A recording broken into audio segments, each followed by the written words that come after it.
Hi everybody, so it's been a few days since The Kissing Booth 3 came out, marking the end of an era for the movie trilogy, the book series, and for me personally, because these characters in this story have been a part of my life for just over 10 years now, since I was 15 years old. The Kissing Booth is what made me first think of myself as a writer. It is the first story that I wrote that ever made me think that being published wasn't such a pipe dream. It allowed me to have so much more confidence in myself as a writer and as a person. It's allowed me to do some completely incredible things, and I talked all about the end of an era in my vlog the other day. But today is all about looking forward to the future and the beginning of everything else. It is tough to say goodbye, especially for me, but that's what The Kissing Booth 3 was all about. Moving on, letting go, and maybe finding that spark again. But this video isn't about a look back on the end of an era. This video is about what's next and the beginning of everything else. And boy, do I have a lot to tell you about, so let's get started. Kicking off with more books. So no, if you're wondering, there isn't going to be a Kissing Booth 4. I thought that calling it the Kissing Booth 3 one last time made it pretty clear it was the end of the series. But in case it didn't, it is the end of the series. It is the final chapter in Ellie and Noah's story, and there will not be any more. I have always written the kind of book that I want to read, and lately that has been very much new adult books, so 20-something characters in the middle of a quarter-life crisis. All of my books have romance and friendships, and hopefully are quite funny and light-hearted as well. That's certainly how I hope they come across. And specifically, I want to talk about my next book, my 10th book, which is coming out in February, and it is called Love Lockdown, or as the US and Canadian title is going to be Lockdown on London Lane. Now, 3 guesses what inspired this book. It was lockdown. Last April, when there was no end in sight and no vaccines on the table or anything like that, I was stuck all on my own in my little flat, not in my new lovely house. I was away from all of my friends, all of my family, and I found the news so depressing that the only way I could keep up with the updates was via comedians sharing skits about it on Twitter. The only thing that I could even cope with at that point was something light-hearted, something a bit silly. I thought, you know what I want? I want Love Actually, but quarantine. And then I did the thing I do where I was like, that's the book I want to read, I'm going to go write it. So Lockdown on London Lane, or Love Lockdown, is the story of 5 different apartments in the same building, all on lockdown for a week. It doesn't focus too much on why there's a lockdown or any of that kind of stuff. It is fun, light-hearted, silly, and it follows these 5 different characters over the course of a week. You have Imogen, who's stuck with her one-night stand. There's Isla and Danny, who have only been together for a couple of weeks but are suddenly living together, warts and all. There's Serena and Zach, who have been together for years, and suddenly their relationship is on the rocks because he orders pineapple on his pizza. Side note, if you want to let me know where you stand on the pineapple on pizza debate, you can let me know in the comments. There's Olivia, who's hosting a bit of a bachelorette party for her best friend, the bride Kim, and 2 other bridesmaids, and it's safe to say that tensions are getting pretty high in their apartment. And finally there is Ethan, whose girlfriend is locked out of the building and he decides to plan the perfect proposal while she's gone. I started sharing the book on Wattpad last year during lockdown because it gave me a bit of a project to focus on, but the published version, which is being published by Little Brown in the UK and Wattpad Books and Macmillan over in America and Canada, is about twice the length of the Wattpad book. There's plenty of new content and I really hope you guys all enjoy it. So there is a pre-order link down in the description if you'd like to grab a copy of Lockdown on London Lane, or Love Lockdown if you're in the UK, and I really hope that you all enjoy it. But that is very exciting because it is my 10th book, and of course I am still writing more. I have a Christmas book that I sent my agent earlier this year, which is again new adult, so those sort of 20-something characters with romance and friendships and all the rest. And I also have a book that I was working on about 3 girls who go on a social media detox holiday, and I'm currently working on another new book, so I've got plenty in the pipeline. And my book with Little Brown for Love Lockdown was a 2-book deal, so hopefully I should have more news to share on my official 11th book very soon. And a quick side note, make sure you're following me on Instagram at AuthorBethRickles for cover reveals, because I should have some more cover reveals coming very soon for those books. So what else is next up for me? Well, people have been asking if there are going to be any other movie adaptations of any of my other books, because I have a couple of other YA romances published, Out of Tune and Rolling Dice. Again, there are links in the description if you're interested in reading them. There's the Lockdown book, there's my Christmas book, It Won't Be Christmas Without You, and I might not be allowed to say too much yet, but fingers crossed, hopefully there will be more adaptations of some of my books. And I might be allowed to tell you more in September, so make sure you subscribe so you don't miss it. Follow me on social media at AuthorBethRickles on Instagram, at Rickles on Twitter, in case I do have some news about more things like that. But if something does happen with another one of my books, I would really love to be more involved the next time round than I was in the kissing booth, because I kind of only gave feedback on the script and visited set for a brief time. But that was very much my decision as well, because when it was all going on, I was finishing my degree, I was starting work, I had a day job, so, you know, it was difficult for me to get time off for that for extended periods of time and stuff. So I decided to focus on that part of my career as well, because it was important to me to build a good foundation there. And that's why I didn't want to be too involved. And also, I didn't know anything about how to make a movie at that point.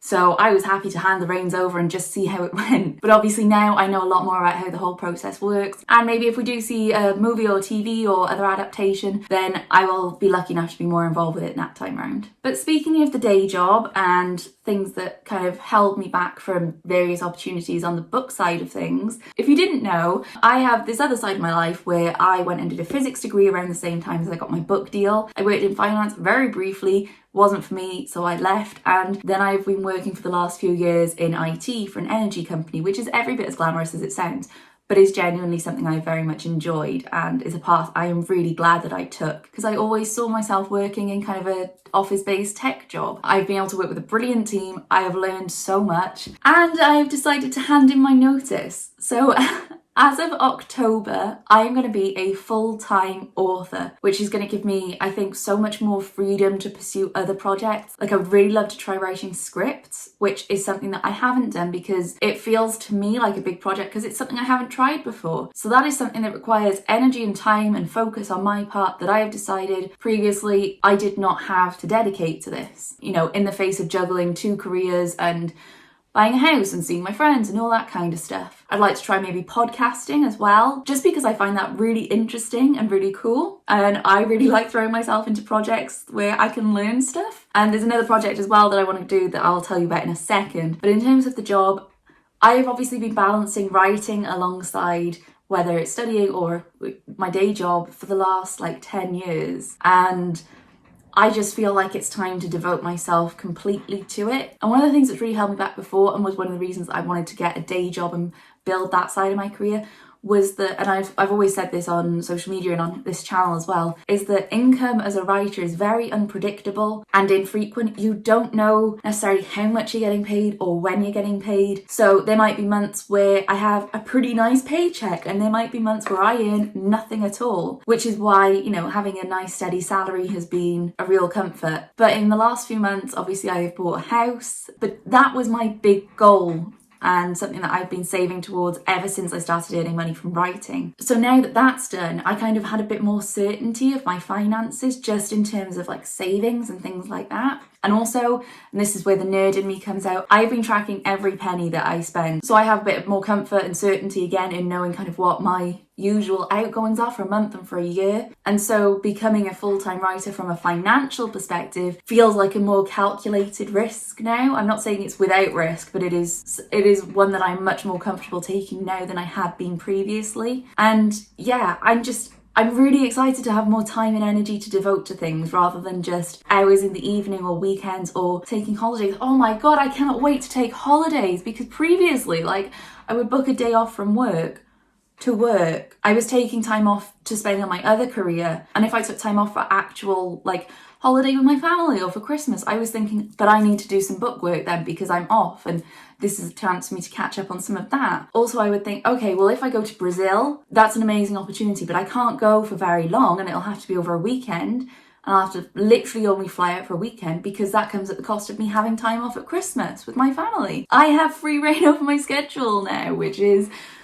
I just can't wait to have holiday that's holiday and not feel guilty about it. That's going to be so nice. And another factor I wanted to mention is just that my day job, I haven't found as challenging and as dynamic as it has been previously. And that just wasn't something that I saw changing back again anytime soon. I just know that the way I work is that if I'm excited and challenged and motivated about things, then even if I'm super busy, it actually requires less effort from me because I'm enjoying myself more. And I mean, who says that you don't get to enjoy work just because it's work. But if I'm kind of not challenged and I'm coasting and I'm demotivated, then it becomes so much more draining even if I'm nowhere near as busy. So this is where I'm going to be self-employed and a full-time author.